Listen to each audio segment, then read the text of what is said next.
No, this is not an extra from a cartoon. Meet the SRD 800 from UHI, their smallest dual drum roller. It's powered by a single cylinder diesel motor and features Danfoss hydraulics. This is going to suit people who want really tight access spaces, a small towing weight, and occasional use, such as landscaping, pathways, and the like.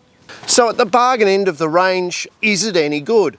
Well, I'm going to take it over and see Glen Smith, an experienced operator, mechanic and owner of several rollers, albeit much larger models than this, to find out what he thinks of it when he casts his eye over it and has a play. Then I'm going to get some advice from him as to how to maximise the performance of a little machine like this, and then I'm going to apply those rules at home on a small driveway project. Stay tuned, let's find out if little Mighty Mouse is up to the task. Today we're going to find out a little bit about what's in the guts of it. We're going to talk to Glen and get some tips from him, not only about what he thinks of this tiny little thing, but also how to get the best out of it. And then we're going to go and play putting in some new stone down on an old driveway. Glen, how are you, mate? Good, Tim. How are you? Oh, mate, it's been too long. It has been. It has been, hasn't it? Now, funnily enough, you've been on a roller all day today putting in a horse arena. Yep. Have you ever been on anything so cute and so small before? I can't say I have, mate. The smallest roller I've been on is about a 2 tonne, and this one's at 800 kilo, I think. Yeah. Yeah, I'm not sure what to expect, but I'm interested to know how she performs. And I'm after some tips, mate. So I've got to put in some new gravel on a driveway and do up some pathways with really tight access. And I think this would be perfect for those sort of environments where you got really tight access, wouldn't it?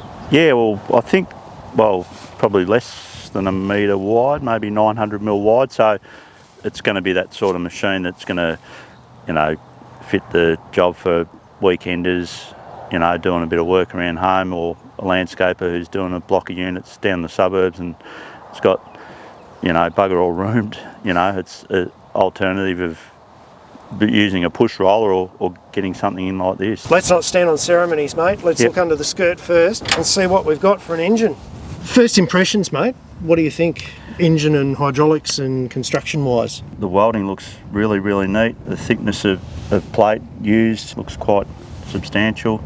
A little single cylinder diesel. She's a bit rowdy, but seems to run all right once she fires up. We're at the lower price point in the market here, aren't we? We certainly are, yeah. And there's a few clues that maybe they haven't skimped on quality? Yeah, well, the belts running the pump, it's got good quality Japanese belts over there that we can see. And that's commonly something that manufacturers skimp on if they're trying to save $1 for normally quality. Yeah, normally 3 belts could mean a saving of $5, I suppose. So in this terms, they've used some quality belts there. It's running good quality hydraulic pump, as you mentioned. And you notice with the assembly of all the bolts, they're marked and they're labelled properly. It looks like it's been actually torqued up and checked. Yeah, every bolt has been coated once it's been tensioned. Nylock nuts on most of the bolts. Obviously, it's important with the vibrating roller because of the harsh conditions they're working in. Those are the clues that you always look for, being a mechanic by trade. Yes, yep.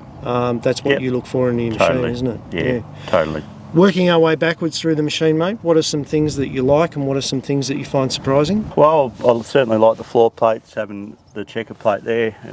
Obviously helps with a bit of traction when you're jumping on the machine with muddy boots. The controls, forward and reverse controls, nice and tight. There's no movement at all, which is unusual. No slop. Yeah, what also I noticed, Tim, the ease of servicing. So you've got a hydraulic oil tap there, access to your hydraulic filter there. There's 10mm bolts in and out easily. Engine oil drain there.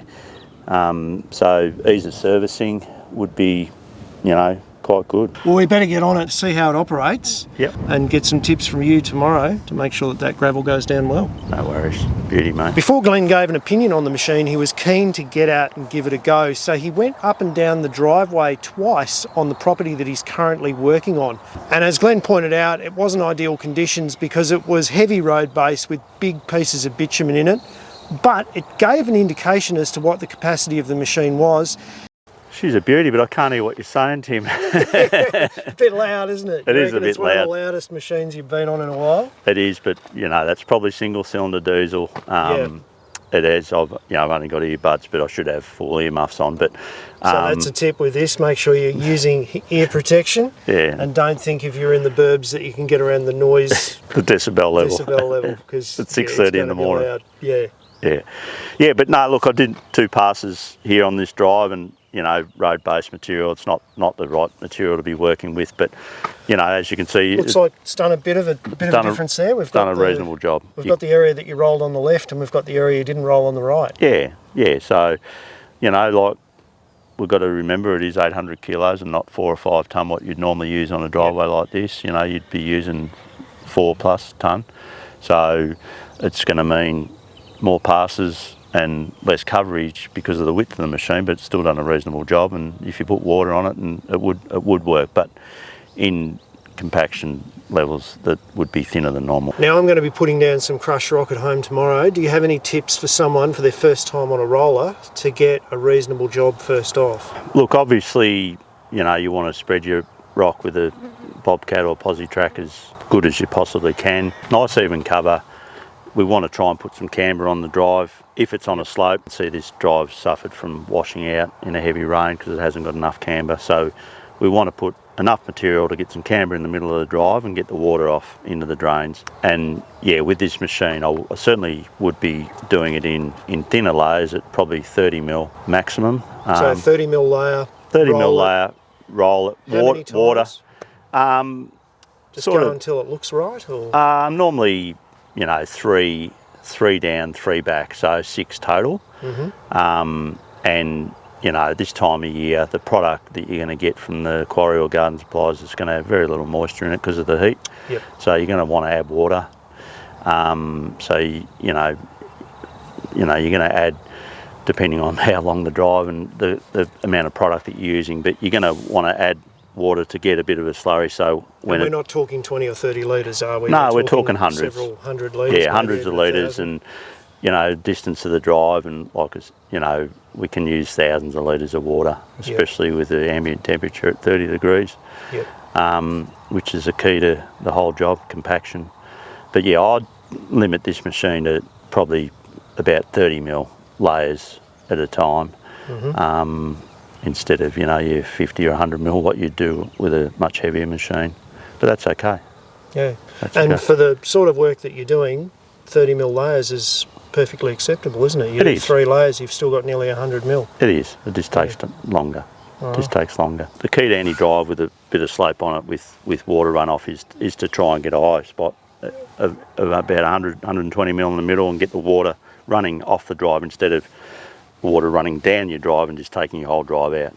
So, well, great tips there, Glenn, and I really appreciate it, mate. We'll do our driveways much better, and we'll aim for that 120mm in the centre from now on to try and avoid water damage on our driveways. Good on you, mate. Thanks, Tim. Wish me luck. Good luck tomorrow. Use the little beast. Beauty, mate. Thank you. The controls are pure simplicity. You've got 2 gauges. One of them's a voltmeter, the other one's an hour meter, and that's it. Obviously, your steering wheel in pride of place, 1 light switch, and an emergency stop button, which is a lock-off design. Down below your knee here, you've got the throttle for the little machine, you've got your key to start, and you've got a forward reverse, which has 2 switches on it.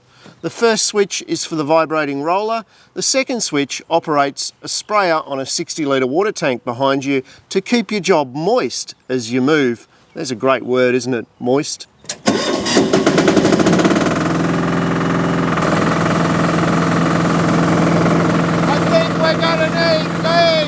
Alright, so we're about 1/4 of an hour into the job and we've got some initial learnings from using this little baby. The first is, it's harder to control than a go-kart in a kid's game.